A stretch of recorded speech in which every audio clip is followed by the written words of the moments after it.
So hello, it's evening, finishing work time for some of you on the other side of the pond, it's actually probably halfway through your day. And this is the third time I've been on today, and actually I've loved it. So I just love sharing tips. I love being there for you. So this is the final call really for the 50% off the book. And I just want to ask you a question. How would it be if you didn't wear the armor and you walked into any meeting knowing that you've got it, knowing that you're confident, knowing you've got everything within you to show up with impact and influence? Because I know what that feels like, but I didn't even know I was wearing that armor. And that's the thing about this book. This is why I've written it, because most of the time we don't even realize we're wearing the armor. And yet we question whether we're fitting in. I never really felt I fitted in. And the interesting thing about that is actually fitting in. We want to fit in so we belong. However, we can only belong to ourselves. That might sound very strange. What I'm meaning is, if we attempt to fit in, then we are absolutely betraying who we truly are. We're like the chameleon who's wanting to change color to fit into the environment, and therefore changes in different environments depending on the camouflage. How often do we sort of put on, I literally physically put on the camouflage, which is ironic really, put on the camouflage, physically put on the body armor and the helmet, and just completely miss the irony of actually what that psychologically was, never mind about what physically it was. And when I physically took off the body armor, emotionally, whoa, it was transformational. So it's the most wonderful thing to have that feeling where you never have to dread a conversation again. And I just feel so excited about sharing all these tips with you, because I know from experience they have transformed my life. They've transformed so many of the leaders that I work with who have immense courage. And it just makes me so sad when I see these extraordinary leaders who are second guessing themselves, feeling they can't speak up in the boardroom, questioning if they're good enough. I even have these extraordinary, inspiring, courageous leaders saying to themselves, how can I call myself a leader if I'm struggling with this? And it's the opposite. They are struggling and they're overcoming it. And that is the courageous bit.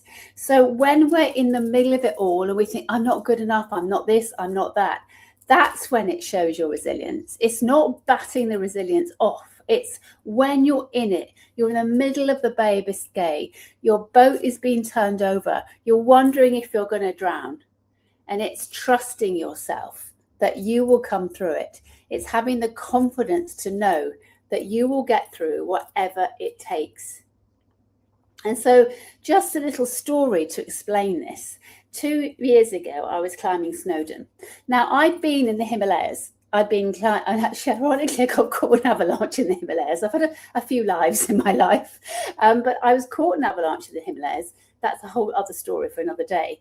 However, climbing the Snowdon in UK, I wasn't complacent about it because I knew it's kind of quite a high peak. But I thought, if I've been up to 18,000 feet in the Himalayas, this can't be quite as bad. However, when we started going up there, it was a beautiful sunny day. There was about 20 of us in a group, and it was part of my mastermind group. We got up there thinking, oh, it's gorgeous, it's lovely, a nice little stroll on a Thursday afternoon. And then the rain came and the weather changed.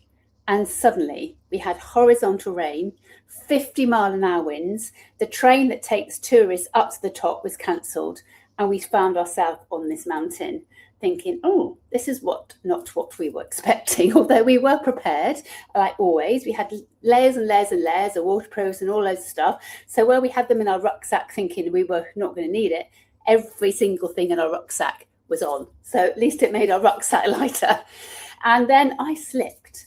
Now that moment, because I'm very clumsy, and so I slipped because the rock was all completely soaked. As I was hurling myself down the mountain, I was quite relieved I had a will, and then I managed to stop myself. Got up, hand was bleeding, bit sore, covered it in a plaster, put my glove on, carried on.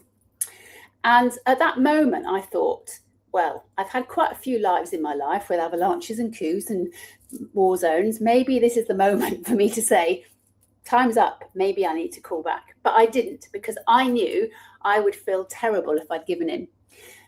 That we would carry on walking for a bit longer. And then the leaders, I said, look, is this, half the people just decided, half the team said, look, I'm bailing out, I'm going home. And there was about probably 7 of us that just said, do we go, do we stay? At this point, I said to our leader, what do you reckon? And he said, I'm not making that decision for you. So I thought that was a go ahead. Right, okay, I'm going to go. So we walked a bit further, and then it got really, you couldn't see anything. And I suddenly had a deja vu of the avalanche I was in before. And I started panicking, I started breathing really heavily, I just started feeling really frightened. And I had to separate myself from the front and the back. I wanted to see them before, so I wasn't completely on my own, but I needed to be on my own. So I literally was counting one step after another step, after another step, after another step. And eventually I got to the top. And one of my friends says, well, you've got to celebrate. This is amazing. You did it. I thought, I do not feel like celebrating, because I know going down could be even more challenging. And no, you've got to. So she made me do that, whoa, like this. And actually, I really am grateful she did, because that photograph resonates with me. Because then 4 hours later, we got down and I felt so proud I'd done it. But that is what resilience is all about. It's not making it a breeze. It's absolutely, when you're in the middle of it, literally step by step by step by step. And then you get to the top and you realize, whoa, I did that. I am way more resilient than I could ever imagined.